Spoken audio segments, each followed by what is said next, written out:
वन्दितु सौवसिद्धे ध्रुवमचलमनोभमं गदिं पत्ते वोच्छामि समयपाहुड मिणमोऽसुतकेवली भणिदम् नमः समयसाराय स्वानुभूत्या चकासते चिस्वभावाय भावाय सर्वभावान्तरच्छिदे।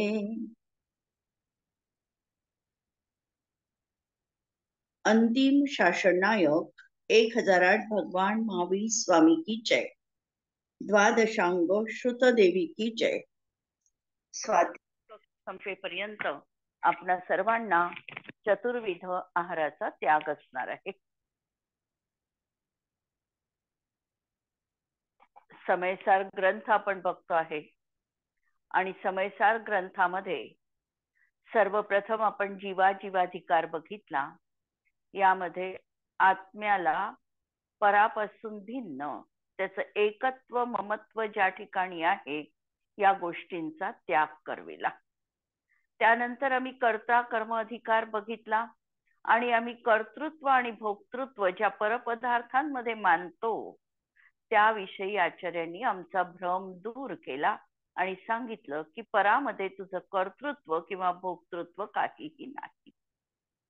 वर्णादीपासून गुणस्थान पर्यंत जे भाव सांगितले 29 भाव, या सर्व भावांना आत्म्यापासून दूर केलं आणि सर्वांचं एकत्व ममत्व कर्तृत्व आणि भोक्तृत्व या गोष्टी सोडविल्या। परद्रव्य आणि परद्रव्यांच्या आश्रयांपासून सोडवून आम्हाला आत्मसन्मुख होण्याचा पुरुषार्थ समयसार मध्ये पदोपदी केलेला आम्हाला दिसतो की आम्ही आत्मसन्मुख कसं व्हावं, स्वतःविषयीचाच विचार कसा करावा, आत्मसाधना कशी करावी, हे समयसारचं उद्दिष्ट आहे। पुण्य पाप अधिकार आमचा सुरू आहे आणि यामध्ये मुक्ती मार्गामध्ये पापाच्या समान पुण्य देखील हे आहे ही गोष्ट आचार्य अगदी स्पष्टपणे सांगू इच्छितात। पुण्य आणि पाप भाव आत्म्याच्या विकारी अवस्था आहे, त्यामुळे तो आत्मा नाही। कर्मोदय सापेक्ष तो परिणाम आहे आणि म्हणून आश्रव भाव आहे, बंध भाव आहे, संसाराचं कारण आहे। आगमामध्ये प्रबल युक्तीद्वारा आणि अनुभवाने पराचे कर्तृत्व नाकारले। आमच्या बुद्धीला हे पटत नाही की आम्ही काही पराचं करत नाही, हे पटत नाही आणि मन देखील सहजासहजी ही गोष्ट मानत नाही। चांगल्या गोष्टीचं कर्तृत्व घेण्याचा निरंतर आमचा प्रयत्न असतो आणि यदा कदाचित आता थोडं आगमज्ञान आपल्याला ज्ञात झालं तर आम्ही म्हणतो की याच्यामध्ये पराचं माझं काही नाही आहे बा, प्रत्येकाची स्वतंत्र क्रिया आहे। असं जरी असलं तरी अंतरंगामध्ये कुठे ना कुठे सूक्ष्म अभिप्राय असतो की आम्ही याचा समजा करता नाही आहे पण आम्ही निमित्त करता तर जरूर आहे आणि स्वतः आम्ही त्याचं श्रेय घेण्याचा प्रयत्न देखील करतो। आचार्य सांगतात कोणत्याही तऱ्हेने तू पराचं श्रेय जीवनामध्ये घेऊ नकोस। अज्ञानी जीवाच्या याच मान्यतेच्या निराकरणासाठी पाप पुण्यामध्ये समानता दाखविणाऱ्या पाप पुण्याधिकाराचा उदय झालेला आहे। पाप पुण्य कर्म आणि पाप पुण्य भाव दोन, द्रव्य आणि भाव यापासून आत्मा भिन्न आहे, या तिसऱ्या अधिकारामध्ये सांगितलेले आहे। आणि बनारसजी दासजींनी या अधिकाराला पुण्य पाप एकत्व अधिकार असं म्हणून संबोधलेले आहे। आपणा सर्वांना माहिती आहे की समयसार नाटक रूपाने अमृतचंद्र आचार्यांनी आमच्या समोर प्रस्तुत केलं। यामध्ये जीवाजीवाधिकारामध्ये आणि कर्ता कर्म अधिकारामध्ये पात्र 2 होते आणि भूमिका 1 होती, पण पुण्य पाप अधिकारामध्ये अभिनेता 1 आहे आणि रूप मात्र त्याचे 2 आहे। एकाच अभिनेत्याचे 2 रूप असल्यामुळे दोघही एकच आहे, हा डबल रोल आहे आणि याला आपल्याला समीचीन रीतीने जाणायचं असणार आहे. आचार्य सांगतात की कोणतंच कर्म चांगलं नाहीये. अशुभ कर्म जसं जीवाला दुःख देतं, तसं शुभ कर्म ही जीवाला दुःखच देतं.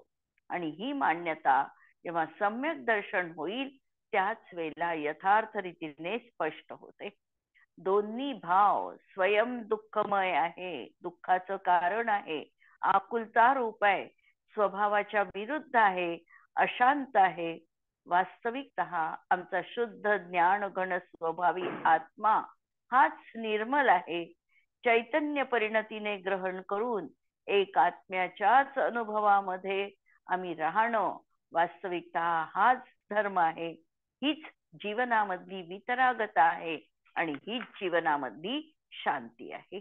आणि यासाठी आचार्यांनी प्रसिद्ध उदाहरण पुण्य पाप अधिकारामध्ये सांगितलेलं आहे ते क्षुद्र चांडालिनीचं. तिची दोनही पुत्र क्षुद्रच म्हटल्या जातात, पण एक ब्राह्मणाच्या घरी पाळल्यामुळे त्याला अभिमान आहे की मी ब्राह्मण पुत्र आहे, आणि दुसरा मात्र नीच चांडालिनीच्याच घरी पाळल्या गेल्यामुळे त्याला यथार्थतेने ज्ञात आहे की मी हीन आहे. पण आचार्य स्पष्ट करतात की जर दोघही पाहिले तर दोघही एक नीच जातीचेच तसे आहे आणि चांडालिनीचेच पुत्र आहे. त्याप्रमाणे पुण्य आणि पाप हे दोघही एक कर्माचीच उपज आहे, कर्मच त्याची माता आहे, आणि म्हणून दोघही एकाच तुलनेमध्ये आम्ही एक मानू शकतो. या गाथेची टीका लिहिताना पहिल्यांदा हा 4 तऱ्हेने पुण्य पापामध्ये आम्हाला भेद आचार्यांनी दाखविल्या. कारण भेद आहे, स्वभाव भेद आहे, अनुभव भेद आहे आणि आश्रय भेद आहे, हे कथन केलं. गाथा 145 मध्ये ही गोष्ट आचार्यांनी स्पष्ट केलेली आहे. आणि पुढे चालून आचार्य सांगतात अशुद्ध निश्चय नय अनुपचरित असं अद्भुत व्यवहार नयानी याच्यामध्ये जरी आम्हाला भेद दिसत असला तरी देखील शुद्ध नयाच्या अपेक्षेने बघितला तर यामध्ये काहीही फरक नाही. दोहोंचही जर आम्ही स्वभाव पाहिला, आश्रय पाहिला, अनुभव पाहिला तर दोघांचाही एकपणा आम्हाला सिद्ध होतो आणि म्हणून इथे काहीही फरक असणार नाही. अशा तऱ्हेने ह्या सगळ्या गोष्टी बघितल्यानंतर जो पुढे 104 नंबरच्या गाथे 150 नंबरच्या गाथेमध्ये आम्हाला ही गोष्ट परत पाहायला मिळते की जो परमार्थ रूप ज्ञान स्वभावात स्थित नाही असे मिथ्या दृष्टी जीवांनी बाह्य शुभ क्रिया व्रत संयम जरी धारण केला तरी ते यथार्थ मोक्ष मार्गापासून दूर आहे. या त्यांच्या क्रिया संसार सागर तरुण जाण्यासाठी त्यांना समर्थ नाहीत. एकमात्र विशुद्ध ज्ञानाचं अवलंबन घेऊनच हा जीव संसारामधून पार होऊ शकतो. त्यानंतर आत्म्याला अनेक विशेषणांनी संबोधित केलं. आत्म्याला, शुद्ध आत्म्याला परमार्थ म्हटलं, समय म्हटलं, शुद्ध म्हटलं, केवली म्हटलं, मुनी म्हटलं, ज्ञानी म्हटलं आणि प्रत्येकाचा व्युत्पत्ती अर्थ दाखवून या ठिकाणी हे सांगितलेलं आहे की केवळ चिन्मात्र ज्ञान प्रकाश रूप अंतस्तत्व आत्म्याचीच आम्हाला आराधना करायची. नाव अलग अलग असलं तरी बिघडलं नाही, पण आम्हाला एक शुद्ध आत्मतत्वामध्येच त्याचा वाच्य जो आहे तो एकच आहे. या मुनी शब्दातून दाखवायचा आहे तो शुद्ध आत्मा, समय शब्दातूनही दाखवायचा आहे तो शुद्ध आत्मा, केवली म्हटलं तरी देखील केवळ ज्ञानाने संपन्न. केवळ ज्ञानाने म्हणजे केवळ म्हणजे या ठिकाणी ओनली या अर्थाने लावायचं की फक्त ज्ञान आणि त्या रूपाने तो असणारा आत्मा असा तो केवळ आत्मा. आणि म्हणून त्याचा वाच्य एक शुद्ध आत्माच तेवढा असणार आहे. आणि अशा आत्मतत्वाचीच निरंतर आराधना जीवनामध्ये करणं हेच आम्हाला प्रयोजनीय आहे. त्यानंतर आचार्य हे स्पष्ट करू इच्छितात की ज्याला निश्चयाची अनुभूती नाही, निश्चय काय आहे हे समजलेलं नाही, तत्वाला जो जाणत नाही, त्याच्या सर्व क्रिया, आम्हाला वरपांगी क्रिया ती शुभ वाटते आहे, पण असं असताना देखील अभिप्रायामध्ये त्याची कुठं ना कुठं चूक होते आहे आणि म्हणून त्याच्या त्या क्रिया समीचीन क्रिया म्हटल्या जात नाही आणि परमार्थाने तो मोक्ष मार्गी देखील म्हटल्या जात नाही आणि म्हणून परमार्थाने आत्मतत्वामध्ये लीन राहणं हेच आम्हाला कार्यकारी असणार आहे. या प्रकरणानंतर आम्ही परत बघितलं की ज्ञानभावाच्या अभावामध्ये ज्या अनेक शुभ क्रिया आम्हाला दिसतात या मोक्ष मार्गासाठी प्रयोजनीय नाहीत आणि म्हणून ज्ञान स्वभावामध्येच स्वतःला आम्हाला एकाकार करायचंय. आराधना कशाची करायची? आराधना करायची स्वतःच्या आत्मतत्वाची, ज्ञान स्वभावाची, आणि ज्ञान स्वभावापासून जे काही अन्य क्रिया आहे त्या सगळ्या क्रिया विकार आहे, बंधन रूप आहे आणि बंधाचं कारण असणार आहे. याप्रमाणे आचार्यांनी 11 गाथांना जयसेनाचार्यांनी विशेष स्पष्टीकरण केलं आणि 10 गाथांपर्यंत पुण्याधिकार समाप्त झाला हे सांगितलं आणि पुढे 9 गाथा परत असणार आहे ज्याचे पुण्यपापाची समाप्ती आचार्य म्हणणार आहे. यानंतर 155 गाथांपर्यंत आपण आलेलो होतो मागच्या प्रकरणापर्यंत. याच्यामध्ये 155 गाथामध्ये ज्ञान आणि रत्नत्रय यांची अभेदता सांगितली. सम्यक दर्शन म्हटलं तरी ज्ञान मुख्यतेने कथन करून ज्ञानच त्या ठिकाणी अभिप्रेत आहे. नंतर ज्ञान म्हटलं तरी देखील ज्ञानच आहे आणि चारित्र्य म्हटलं तरी देखील ज्ञान, ज्ञानामध्ये रमणं हेच चारित्र्य आहे. अशा तऱ्हेने निश्चय रत्नत्रयाची मुख्यतेने कथन करून सर्वत्र ज्ञान स्वभावच प्रधानतेने बघून ज्ञानालाच मोक्ष हेतू जाणलेला आहे. म्हणून विशुद्ध ज्ञानामध्ये रत होणं आणि स्वतःला सर्व संकटांपासून दूर ठेवणं हेच आत्म्याचं प्रयोजन आहे. आणि यासाठी पुरुषार्थ सिद्धी उपायाच्या आपण 3 गाथा देखील बघितलेल्या होत्या की जीवादिकांच्या तत्वार्थांचं श्रद्धान हे आम्हाला सदैव कर्तव्यनीय आहे आणि विपरीत अभिनिवेश रूप असं श्रद्धान हे असं विविक्त आत्मरूपच असणार आहे. विविक्त आत्मरूपच आहे हा भाव इथे प्रधानतेने, ज्ञानाच्या मुख्यतेने, श्रद्धा गुणासाठी लावायचा आहे. नंतर अध्यवसान भाव किंवा संशय विपर्य यांनी रहित असा जो जीवाचा अनेकांत स्वभाव याला विविक्त रूपाने आत्मस्वरूपाचं ज्ञान करणं याला सम्यक ज्ञान म्हटलेलं होतं.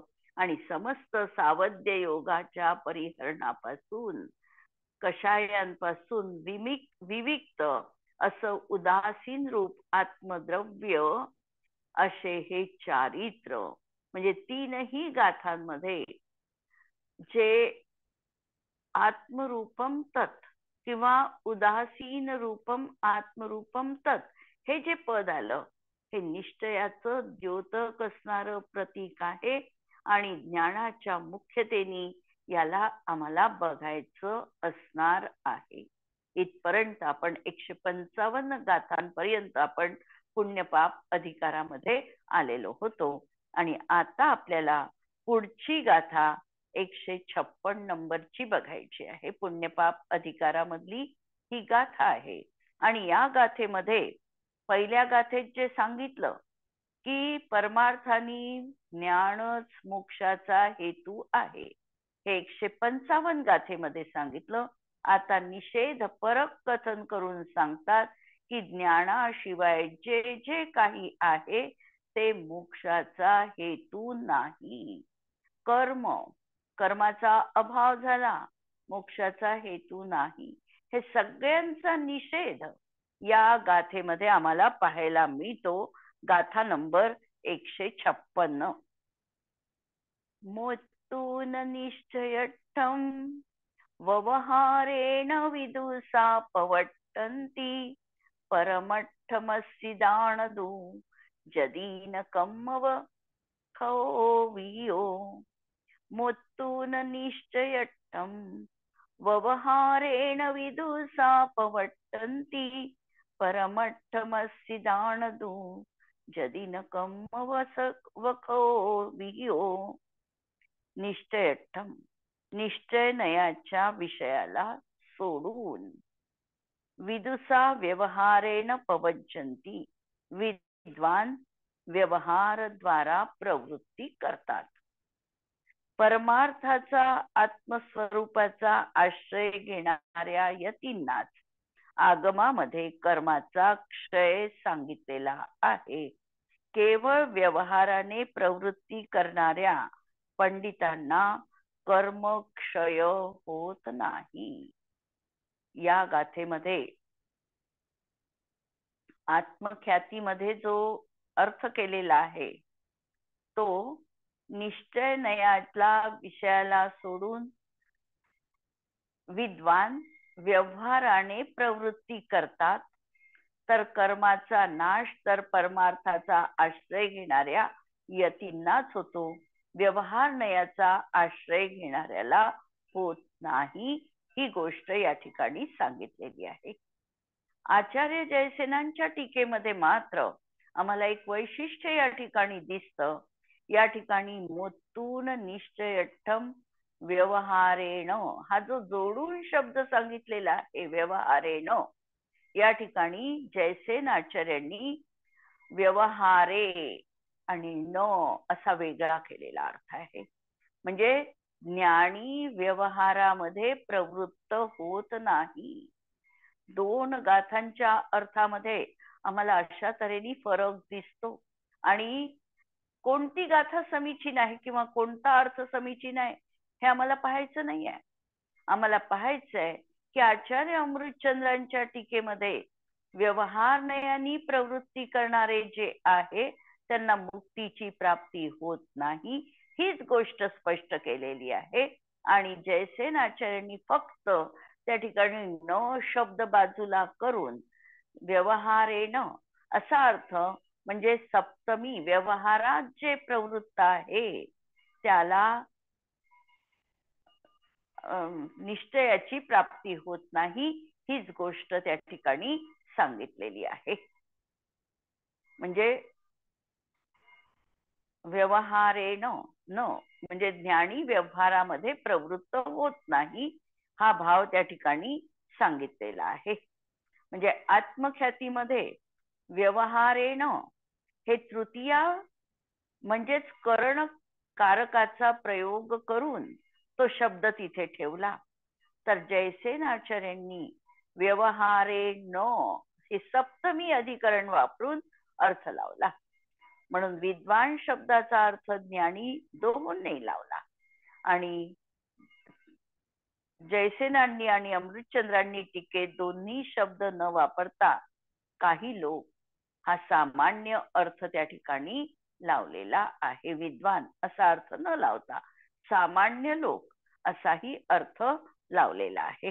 म्हणून पहिल्यांदा आम्हाला ही गोष्ट लक्षात घ्यावी लागणार आहे. आणि आता टीका बघा. कित्येक जण वास्तविक मोक्ष हेतूपासून अन्य असा जो व्रत तपादिक शुभकर्मरूप मोक्ष हेतू मांडतात त्या सर्वांचा निषेध केलेला आहे. अनेक व्यवहारामध्ये प्रवीण असलेले लोक किंवा व्यवहाराचा एकांत करणारे जे जीव आहे त्यामध्ये अशा प्रकारे या क्रिया करता करता आम्हाला मोक्षाची प्राप्ती होईल अशा प्रकारचा त्यांची मान्यता असते. या क्रिया साधन रूप जरूर आहे, या केल्याशिवाय मोक्षाची प्राप्ती पण होणार नाही, ही गोष्ट सत्य आहे. पण या क्रियांना सर्वथा जर उपादेय मानलं तर मात्र आम्ही पुढे जाणार नाही आणि या क्रियेमध्येच आम्ही सर्वस्व आमचं झोकून देऊ आणि म्हणून या क्रियेच्या देखील पलीकडे पुढे जायचं आहे.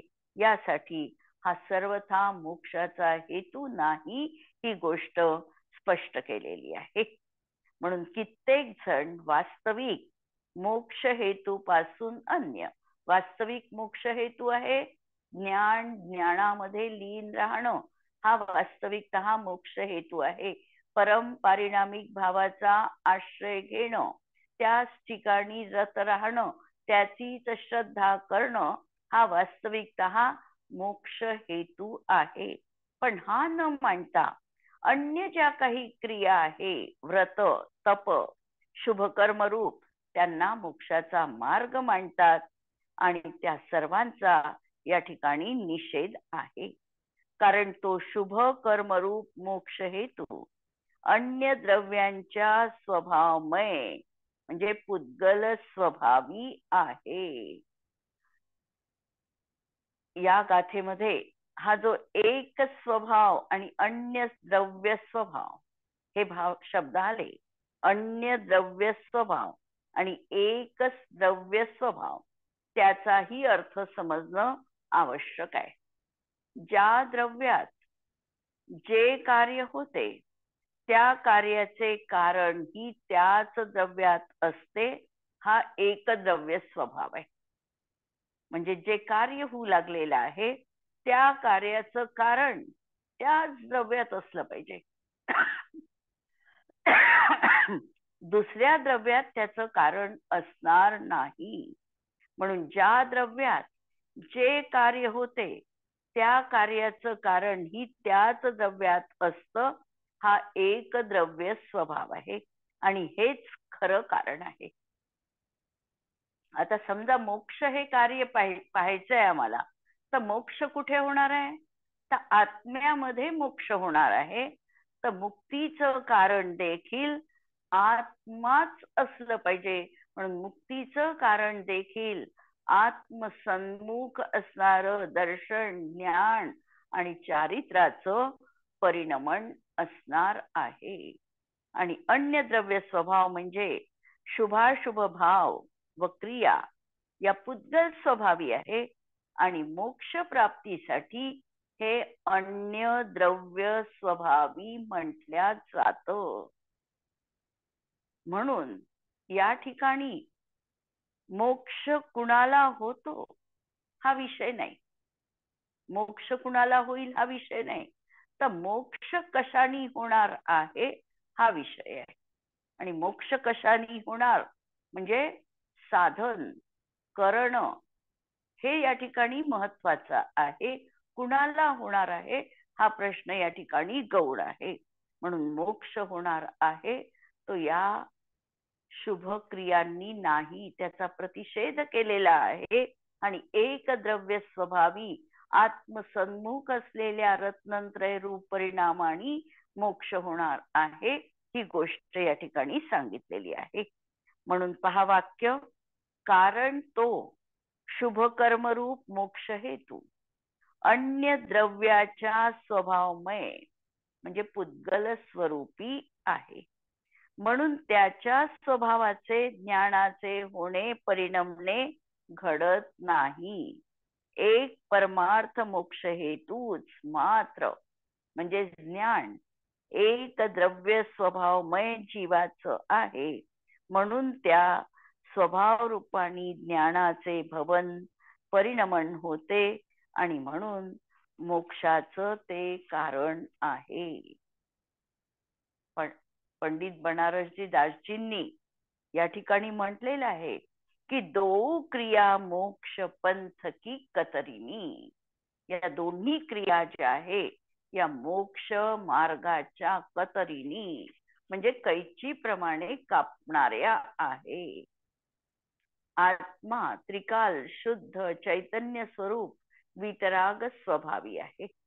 त्याप्रमाणे वर्तमान पर्यायी मध्ये वितराग भावाचे परिणमन होणे हाच निश्चय मोक्ष मार्ग आहे. आणि समस्त कर्म रत्नत्रय रूप मोक्ष हेतूचं तिरोधान करते आणि म्हणून कर्म प्रतिषेध्य आहे. ही गोष्ट या गाथेत स्पष्ट केली. आणि या गाथेचा प्रयोग आमच्या जीवनात जर आम्हाला करायचा आहे तर व्यवहार धर्मात प्रवर्तन करून, अशुभोपयोगाचं निवारण करून, परमार्थाचा बोध करून, व्यवहार प्रवर्तनालाही सोडून ज्ञानाचा आश्रय घेणं. आमच्या जीवनामध्ये पदोपदी आम्हाला असं दिसतं की आम्ही अशुभामध्ये जास्त काळ रमतो. अशुभ गोष्टींनी आम्ही जास्त त्या ठिकाणी गुरफटलेलो आहे. ही गोष्ट आज आम्हाला फार प्रकर्षाने जाणवते. आचार्य सांगतात की व्यवहार हा हेय जरूर आहे, पण कोणाच्या भूमिकेत आणि कधी हेय आहे हेही समजणं आवश्यक आहे.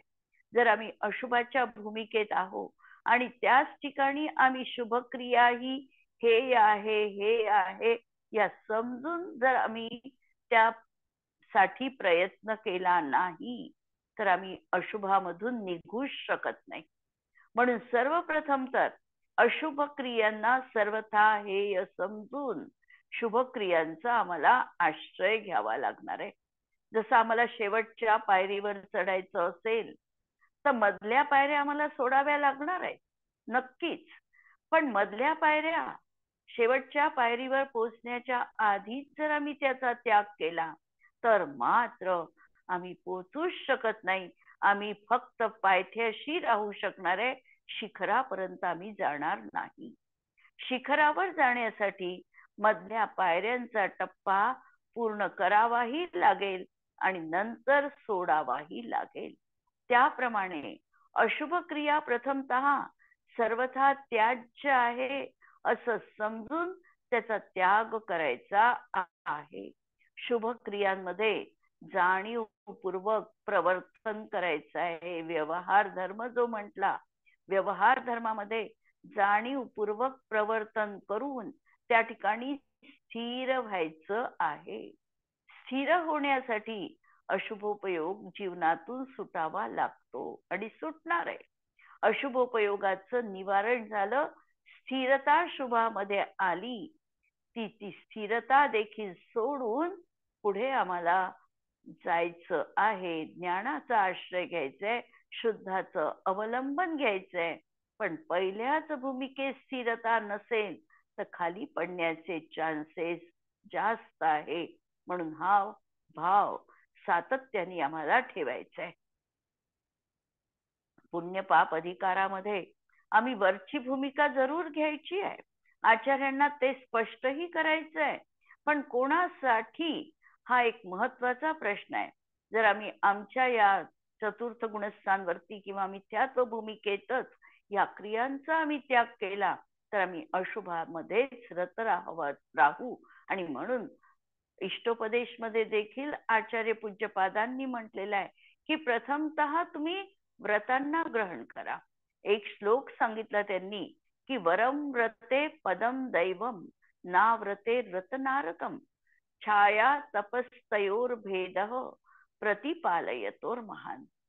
वरम व्रते पदम दैवम, व्रत करून देव पद मिळविणं आजच्या भूमिकेत आम्हाला श्रेष्ठ आहे. जर आम्ही आज मोक्षाला जाऊ शकत नाही, पंचम काळ आहे, नाही पोचणार आहे मोक्षाला, म्हणून आम्ही जर अशुभामध्येच रत राहिलो तर आम्ही नरकामध्ये निश्चित जाणार आहे.